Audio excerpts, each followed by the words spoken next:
chamo Hortência Oliveira e sou discente do curso de Odontologia da UPE Campus Arco Verde e tenho um trabalho intitulado de Perspectivas Clínicas do uso de imunomoduladores do hospedeiro na periodontia, uma revisão integrativa da literatura. Sou integrante do programa de extensão Periofases, a periodontia em todas as fases de atenção à saúde, sendo este trabalho uma das atividades proporcionadas pelo programa.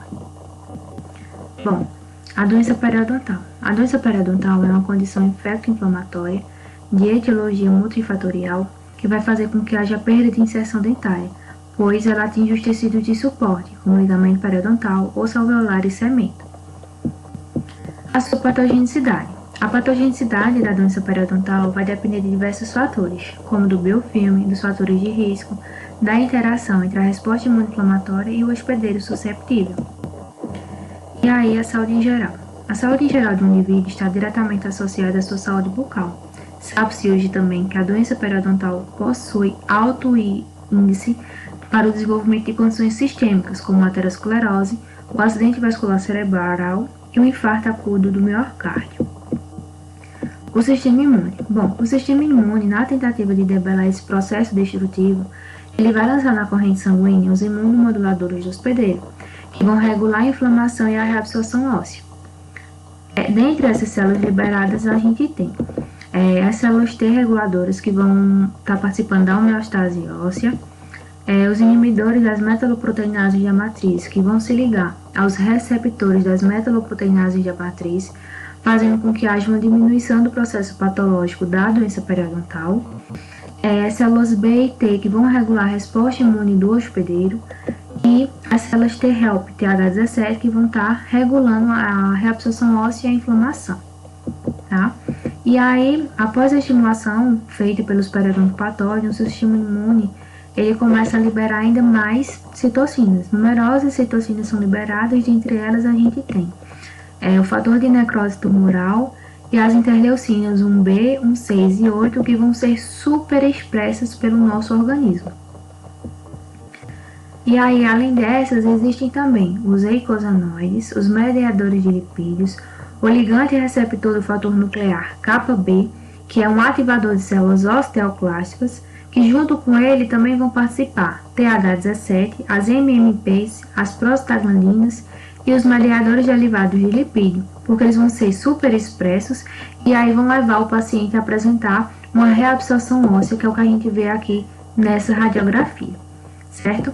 E aí, qual foi o objetivo da pesquisa? Bom, o objetivo da pesquisa foi avaliar, a partir de uma revisão de literatura pertinente, a aplicabilidade dos imunomoduladores do hospedeiro como tratamento adjuvante às doenças periodontais. E aí, a metodologia utilizada. Bom, o período de abrangência para a pesquisa dos artigos compreendeu entre os anos de 2000 a 2020, exceto aqueles artigos que eram consagrados na literatura, e não houve limitação ao idioma. Os escritores utilizados foram imunomoduladores, periodontia e doença periodontal, e as bases de dados utilizadas foram Medline, Cielo, PubMed, certo? E aí os tipos de estudos encontrados foram estudos clínicos, epidemiológicos experimentais, revisões, todos eles que englobassem os imunomoduladores do hospedeiro. E aí, como resultado, a gente teve como um total de artigos 20, certo? Desses 20 artigos, apenas 7 empregaram os imunomoduladores do hospedeiro e 3 tiveram como um desfecho principal a aplicabilidade dos imunomoduladores do hospedeiro na periodontia.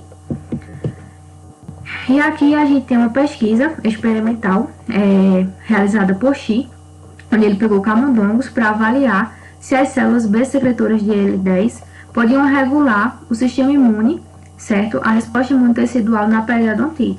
E aqui a gente tem nessa primeira coluna os camundongos que eram saudáveis. Nessa segunda coluna a gente tem os camundongos que tinham a doença periodontal, sendo evidenciado aqui pelas setas o número de osteoclastos. E nessa terceira coluna a gente tem os camundongos que receberam a transferência adotiva das células B10, mostrando aqui que houve uma diminuição do número de osteoclastos, ou seja, observa-se que houve então uma diminuição da reabsorção óssea. Aqui nesse artigo de Varela Lopes, a gente tem como ácido graxo poliinsaturado com ômega 3, o PUFN3, foi um artigo de revisão sistemática da literatura, certo? Onde ele observou que a regulação da resposta do sistema imune era dada através de efeitos antioxidantes e imunomoduladores por meio de uma diminuição das citocinas pró-inflamatórias na dieta. E aí, de um total de 5.564 artigos encontrados por ele, ao final, ele ficou com um total apenas de 12 artigos. E aqui, nesse artigo de Cafareta, ele fala sobre as partículas nanocarreadoras, certo? Cafareta, nesse artigo, ele tratou da importância de inserir imunomoduladores em nanopartículas para o tratamento adjuvante da periodontite com os imunomoduladores, através de atividades antimicrobianas e regenerativas para a terapia periodontal, possuindo resultados promissores.